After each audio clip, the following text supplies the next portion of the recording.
하나님의 말씀 보시겠습니다. 하나님의 말씀은 출애굽기 21장 2절 한 절 말씀입니다. 우리 함께 봉독합니다.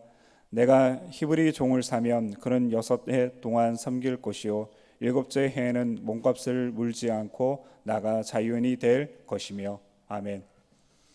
오늘 나는 자유인이다라는 제목을 가지고 여러분과 함께 은혜를 나누려고 합니다. 오늘 제목을 보면 좀 여러분 뭔가 생각나지 않으세요?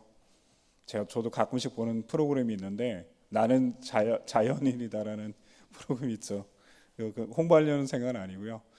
그거에 보면 오늘 거기서 제목을 좀 따왔어요. 나는 자유인이다. 오늘 이 자유인에 대한 이야기가 왜 나와 있는지, 언급되어 있는지를 좀 보려고 합니다. 이미 여러분 새벽 예배 때 설교를 다 들으셨겠지만 출애굽기 이전의 이 내용은 뭐냐면 바로 십계명에 대한 이야기들을 쭉 했었어요, 하나님께서. 그리고 나서 이 바로 전에는 어떤 얘기가 나면 제단을 쌓는 일, 다듬지 않은 돌로 하나님의 단을 쌓아라, 다듬은 돌로는 쌓지 말아라. 그리고 하나님께서 그것에 대해 말씀하시고 경고도 하셨죠. 사람의 손에 의해서 한정되어지는 하나님에 대한 예배, 자연에서 드리는, 왜 자연석을 그대로 쓰게 하셨냐면 내 잣대, 내 기준, 내 의지, 내가 가진 것으로, 그것으로 하나님의 것을 위축시키지 말라는 거예요. 도전하지 말라는 거예요. 하나님은 네가 모든 것을 갖고 있고 네가 지금 누리고 있는 그 모든 것의 주인이라는 거예요. 네가 한 것이 아니라는 거예요. 네가 아무리 멋진 돌을 깎아서 다듬어서 하나님의 성전을 짓고 하나님 여기 임하세요 라고 얘기하면 이 자체가 이미 실패한 인생이 됩니다. 왜요? 하나님을 내가 만드는 곳에 가둬놓는 일이 돼버리거든요. 하나님 앞에 내가 나가는 것이 아니라 나에게 하나님을 맞추려는 그런 신앙으로 하나님을 예배하거나 신앙생활은 안 된다는 이야기였거든요. 오늘 그것이 끝나고 나서 그 얘기 후에 하나님께서 이스라엘에게 또 다른 이야기를 하시는데 그 중에 오늘 저희가 본문에 보았던 겁니다. 내가 내 백성 앞에 세울 법규는 이러하니라. 법규에 대해서 하나님께서 이제 법에 대해서 이야기합니다. 십계명도 법이었잖아요, 목사님. 맞아요. 근데 법인데 달라요. 하나님에 대한 근본적인 법을 정하신 거예요. 법이라고 말하기보다는 근본이에요. 너는 하나님을 사랑하여라. 그리고 안식일을 지켜라. 도둑질하지 마라. 근데 법이라면 어떤 명확하게 있어야 되는데 그 명확하지 않습니다. 그걸 어기면 어떤 대가를 받고 어떤 처벌을 받고, 하지 않았을 때는 그것을 또 할 때는, 되갚을 때는 어떤 보상을 해야지 되는 명확한 그런 것들이 없습니다. 십계명은 법이라고 말하기보다는 오히려 근본이에요. 원리예요. 그러고 나서 오늘 이 21장에 와서 이제 법규에 대한 이야기를 이야기합니다. 오늘 조금 어려운 얘기를 하나 할게요. 많이 어렵지는 않아요. 죄송합니다. 하나님에 대한 법에 대해서 이야기할 때 우리 여러 가지 이야기가 단어들이 있어요. 그 중에 오늘 두 가지만 한번 얘기해 볼게요. 하나는 체다카라는 단어가 있어요. 히브리어 중에 체다카, 그리고 또 하나는 미시파트라는 단어가 있어요. 두 단어가 오늘 비교 대상인데, 근데 이 단어들이 그로 나올 때는 따로따로 나오는 경우가 별로 없어요. 함께 나와요. 너희는 체다카를 행하며 미시파트를 행하여라, 이런 얘기가 나오거든요. 그러면 이 체다카라는 것은 어떤 뜻이냐면, 원래는 어원의 뜻은 막대기라는 뜻이에요. 나무 막대기. 나무 막대기라는 뜻이고, 이건 뭐냐면 나무 막대기가 고대 사회에는 어떻게 사용되냐면, 너와 내가 약속한 나무 막대기, 길이가 딱 정해져 있는, 오늘로 쉽게 얘기하면 30cm 자를 만든 거예요, 모두가. 그리고 그 자를 가지고 물건을 파고 받든지 길이를 잴 때 기준으로 삼았던 거예요. 그 자의 의미는 바로 그래서 기준, 척도라는 거예요. 또 좀 더 쉽게, 이 체다카가 그런 나무 막대기의 자를 생각하면 되는데, 쉽게 설명해 드릴게요. 노아를 하나님께서 하나님의 체다카, 하나님의 자로 가지고 재어보셨어요. 그 자로 재어봤더니 이 사람은 하나님에게 합당한 사람이었어요. 그래서 하나님이 뭐냐면 그는 의인이었다. 하나님의 자에 그는 맞았던 거예요. 두 번째, 하나님께서 아브라함을 그 채택하러 제셨는데 그는 100세 얻은 자기의 아들을 하나님 앞에 드렸어요. 그래서 그는 믿음의 자로 보니 그는 믿는 자였고 믿음이 큰 자였고 그는 믿는 자의 조상이 될 만큼 그는 하나님께서 그를 뭐라고 얘기하면 의로 여겼다. 여기서 의가 체다카예요. 그래서 우리 성경에서 어떻게 번역했냐면 체다카는 의로서 번역이 되었습니다. 그런데 미시파트라는 것은 뭐냐면 우리가 이런 얘기를 들었어요. 성경에서 공의를 행하며 공의. 그런데 오늘 보면 율례 법도도 미시파트예요.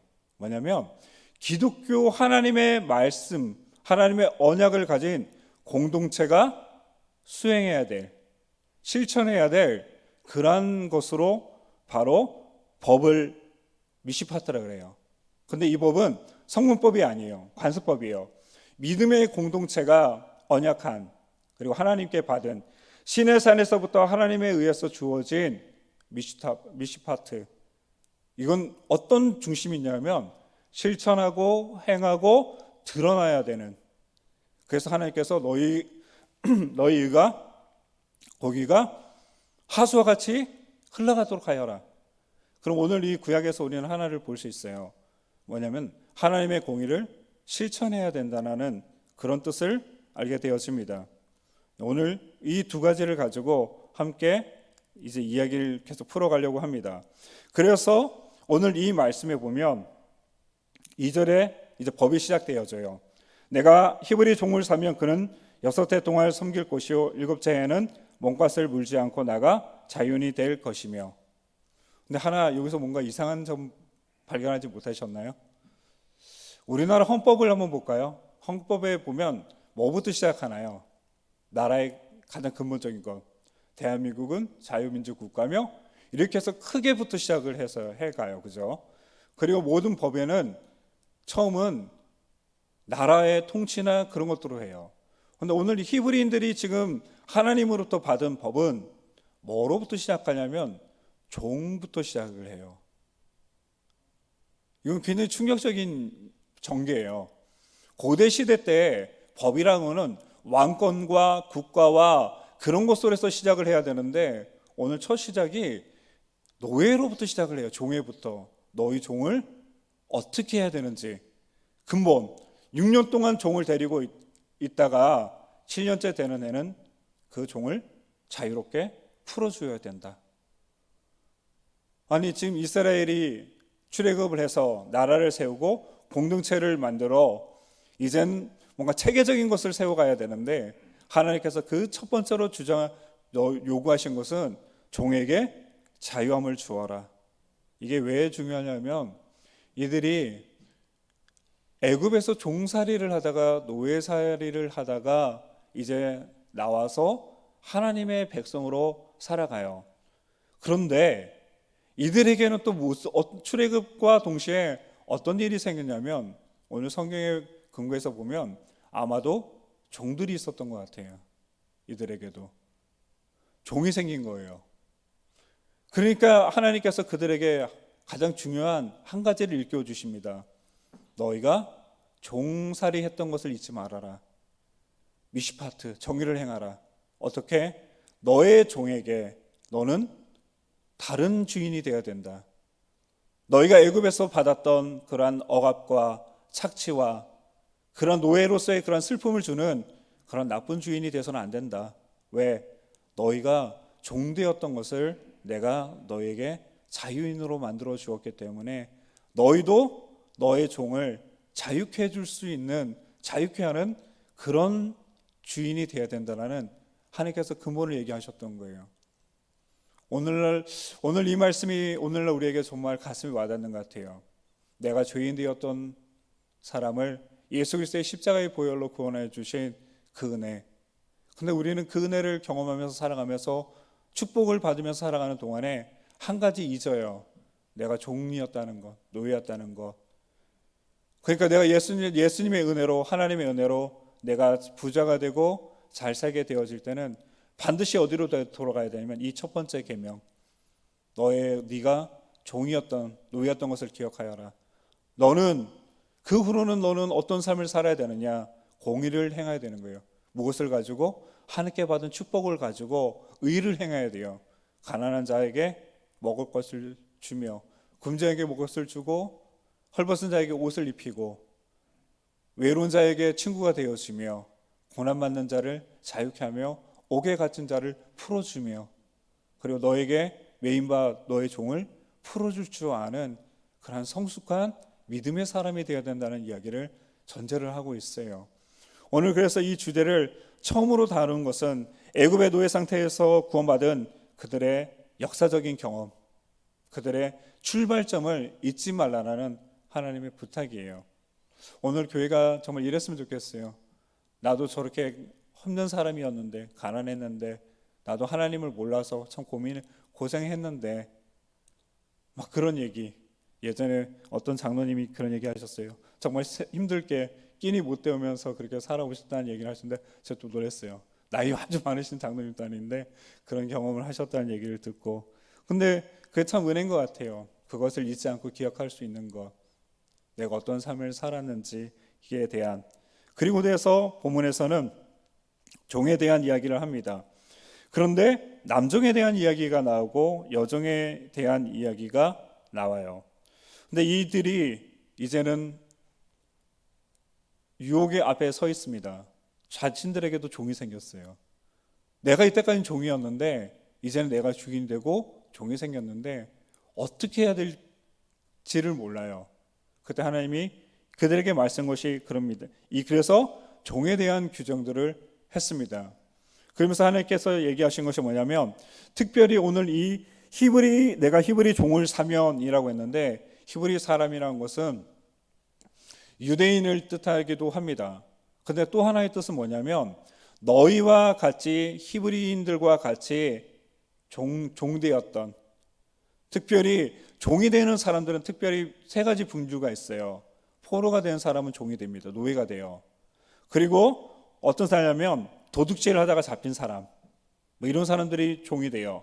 세 번째는 뭐냐면 자발적으로 종이 된 사람들이 있어요. 왜 자발적인 종이 되면 먹을 것이 없어서, 굶주려서, 가난 때문에 어쩔 수 없이 자신을 팔아야만 하는, 그래서 종이 되어진 사람들. 하나님의 오늘 초점은 바로 이 세 번째예요. 어쩌냐면 자기를 팔아서 종이 된 사람들. 내가 나를 판 거예요. 왜요? 살 수가 없으니까요. 가난하니까, 굶주리고 있으니까. 해결할 방법은 내게 남은 거라고는 내 육신 하나밖에 없기 때문에 이 내 육신을 가지고 값을 매겨요. 그리고 누군가에게 찾아가서 나를 사주십시오. 내가 나를 팔겠습니다. 나는 당신의 종이 되겠습니다 하고 자기 자신을 파는. 근데 그것을 보시는 하나님의 마음은 너무 아프고 어려우셨던 거죠. 하나님의 형상이, 자기 자신을 천하보다 귀한 하나님의 형상을 가진 한 인간, 한 존재가 자기 자신을 세상의 돈으로 환산해서 그것을 누군가에게, 또 다른 사람에게 자기 자신을 팔고 있는 현장을 하나님께서 보시고 하나님의 마음이 언짢으셨던 거예요. 슬펐던 거예요. 그래서 이 종에 대한 이야기로 법규를 시작하셨던 겁니다. 그들의 마음이 하나님의 마음을 너무나 아프게 했던 것입니다. 그래서 하나님께서 부탁을 해요. 그가 어쩔 수 없이 너에게 자신을 팔았다 할지라도 영원히 그를 사서는 안 된다. 사람이 사람을 사는 것은 죄악이다. 왜냐하면 네가 산 그 사람은, 자신을 판 그 영혼은 하나님의 것이고 그도 하나님의 똑같은 자녀이다. 여러분이 부모님이에요. 10명의 자녀가 있어요. 어느 날 막내가 너무 생활이 어려워서 내가 형에게 노예가 될게, 종이 될게 하고, 형이 그래 좋아, 그럼 너 노예가 되라, 종이 되라 하고서 종을 삼았어요. 여러분이 부모의 마음이라면 어떠실 것 같아요? 같은 형제인데, 같은 배 아파서 나온 같은 형제인데 가난이라는 것 때문에, 어려움 때문에 막내가 자기를 팔아가지고 형의 노예가 되어서 아들집을 갔더니만 자기 막내를 종처럼 부리고 있다 그러면 부모의 마음이 어떨까요? 억장이 무너질 겁니다. 이게 대체 무슨 일인가? 왜 우리가 이렇게 되었나? 너희는 형제야. 너희 같은 내 핏줄, 내 뱃속에서 난 자녀야 라고 이야기할 겁니다. 한탄할 거예요. 오늘 하나님의 마음이 여기에 나타나 있습니다. 그렇게 살지 않는 것, 가난하면 너는 내 동생이잖아. 내가 도와줄게. 내가 어떻게 너를 사? 너는 내 형제인데. 이게 미시파트예요. 공의를 행하는 것, 정의를 실현하는 것, 하나님의 진리를 삶으로 실천하는 것, 이게 바로 성경에서 말하고 있는 미시파트의 모습이라는 것입니다. 그래서 이렇게 그는 풀어지게 되어집니다. 근데 이렇게 해서 자유케 되어지면 돼요. 근데 하나 다른 단서가 있어요. 뭐냐면 종인데 6년이 지났어요. 7년이 되었어요. 이젠 자유케 해줘야 돼요. 넌 자유다. 나가라. 그랬어요, 주인이. 그랬더니 이 종이 이렇게 얘기해요. 싫습니다. 나는 이미 결혼도 했고 자녀도 있어서 생활을 경유해야 되는데 나에게는 아직 그럴 능력이 없습니다. 나는 당신의 종으로 살겠습니다. 하면 어떻게 해야 될까요? 하나님의 법에 따르면 자유케 해줘야 돼요. 근데 그때는 자유케 해주면 안 돼요. 종에게 진정한 자유는 뭐냐면 내가 종이 될 자유도 있지만 종이 안 될 자유도 있는 것. 반대로 얘기하면 종이 안 될 자유도 있지만 종이 될 자유도 있어야 된다는 겁니다. 진정한 이것이 자유라는 거예요. 그래서 그는 그에게 부탁을 합니다. 나는 당신의 종이 되겠습니다. 하루하루를 벌어서 사는 사람보다 종의 좋은 점이 하나 있었어요. 자기의 생계 먹고 살아갈 것을 주인이 책임져 주는. 그러면 이때는 주인이 그를 데리고 가서 다시금 종으로서의 하고 그는 평생을 책임져 줘야 돼요. 먹을 것을, 잠자리를, 그의 자녀들까지도 책임져 줘야 되는 그런 의무가 있다는 겁니다. 진정한 자유는 뭘까요? 모든 것에서 풀려나는 것이 자유는 아닙니다. 스스로 매이는 것도 자유인이에요. 무슨 얘기냐? 스스로 하나님 위해서 자신을 헌신한 사람들, 나실인 자유인이에요. 자유할 수 있었어요.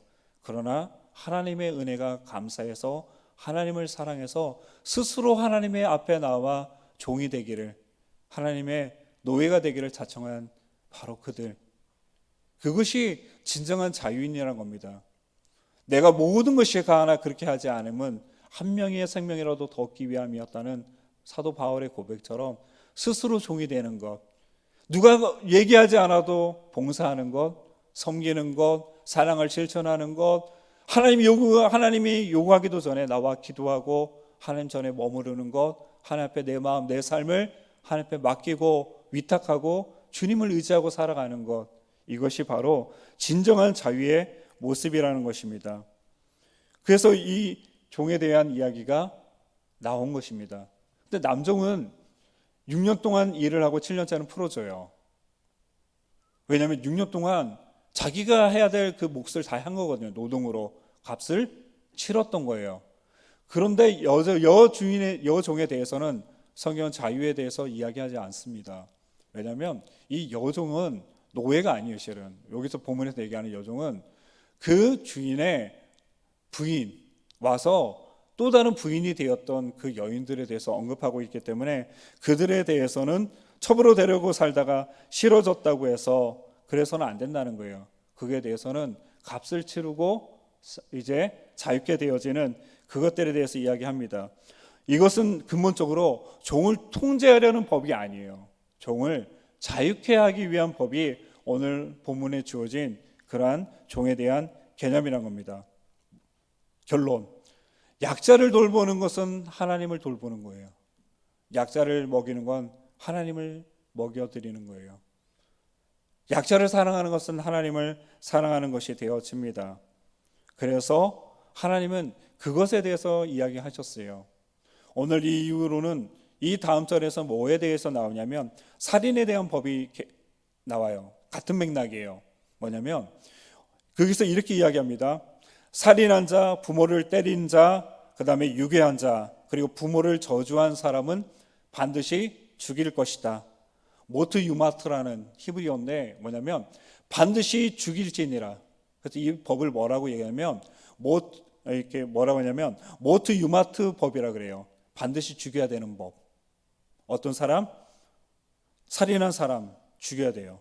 부모를 때린 사람 죽여야 돼요. 그리고 사람을 유기한 사람 죽입니다. 부모를 저주한 사람 죽입니다. 이것이 갖고 있는 결론은 뭘까요? 다른 게 아니에요. 하나님을 모욕하는 자가 반드시 죽어야 되는 것처럼 부모를 모욕한 자 역시 죽어야 된다는, 죽여야 된다는 부모의 중요성에 대해서 이야기하고 있어요.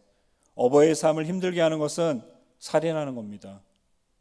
그리고 사람을 훔친 자도 죽여야 돼요. 왜요? 사람을 훔쳤기 때문에. 유괴가 왜 하나님이 싫어했냐면 사람을 훔친 거잖아요. 자기가 자기를 파는 일이 언급되어 있었고, 여기 두 번째로는 또 안타까운 장면이 나와요. 뭐냐면 사람이 사람을 훔쳐가는, 있어서는 안 되는, 하나님의 나라에서는 존재해서도 안 되는 참혹한 일이 있었다는 겁니다. 그리고 또 하나는 뭐냐면 사람이 사람의 생명을 가져가는 살인. 그것이 하나님 보시기에 너무나 마음이 아팠고 하나님은 그것을 싫어하셨다는 것을 오늘 법을 통해서 우리는 만나게 되었습니다. 하나만 이야기하고 그 결론을 맺고자 합니다. 여러분, 성경에서 우리가 읽지는 않았지만 제가 한번 읽어볼게요. 21장 23절 24절을 보면 그러나 다른 해가 있으면 값되 생명은 생명으로, 눈은 눈으로, 이는 이로, 손은 손으로, 발은 발로 갚아라. 함무라비 법전에 이런 게 있어요. 눈은 눈으로, 그리고 이는 이. 대등하게 하는 거예요. 누가 너에게 상처를 주었다면, 손을 상하게 했다면 너도 똑같이 손을 상하게 해주어라. 이게 함무라비 법전이에요. 근데 잘못 알고 있어요. 함무라비 법전에선 이것이 통용되는 것은 귀족들이 귀족에게 가해를 했을 때만 해당되는 거예요. 그럼 어떻게 되느냐? 귀족이었던 사람이 가난한 자의 손을 상하게 하면, 그러면 함무라비 법전에 의하면 귀족의 손도 똑같이 상하게 해야 되잖아요. 근데 그렇게 안 해요. 어떻게 하냐면 돈으로 배상하고 곡물로 배상하고 말아요. 그래서 이게 불합리한 거예요. 똑같이 대하지 않았다는 거예요. 근데 오늘 성경에서는 그것에 떠나서 똑같이 대하라는 겁니다. 눈은 눈으로만 하라는 거예요. 더 이상은 하지 말라는 거예요. 110만 원을 훔쳐갔으면 10만 원만 내면 되는 거예요. 말하자면, 쉽게 얘기하면. 그 이상을 받지 말라는 거예요. 공정하게만 하라는 겁니다. 그 이상의 것을 요구하지 말라고 이야기하고 있습니다. 그래서 오늘 이 본문들은 바로 하나님의 정의 미시파트, 그것이 어떻게 실천되고 어떻게 정의가 구현되어지는지에 대해서 이야기합니다. 생명은 생명으로만 갚을 수 있는 것. 오늘 이 말씀이 2000년을 지나서 2000년 전에 이루어졌죠. 예수님께서 생명을 생명으로 갚았죠.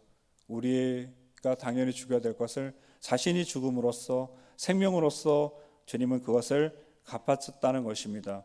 이스라엘의 법의 원칙이 있어요. 인간의 생명은 돈으로 보상하지 말라. 인간의 가치를 돈으로 환산하지 말아라. 결론, 하나님의 성전에 대한 이야기를 아까 처음에 서두에 했어요. 하나님의 성전이 자연 그대로 해야 되지 인간에 의해서 다듬어진 돌로는 만들지 말아라. 그리고 하나님께서 다시 와서 너희가 하나님의 성전인 것을 알지 못하라는 그 말씀처럼 인간에 대한 마음은 하나님의 성전을 대하듯 성전의 개념을 인간에게 투영시키고 있어요. 소중하게 다루고 가치 있게 다루고 존중하고 사랑하고 은혜를 베풀고, 더 나아가서 성경이 이야기합니다.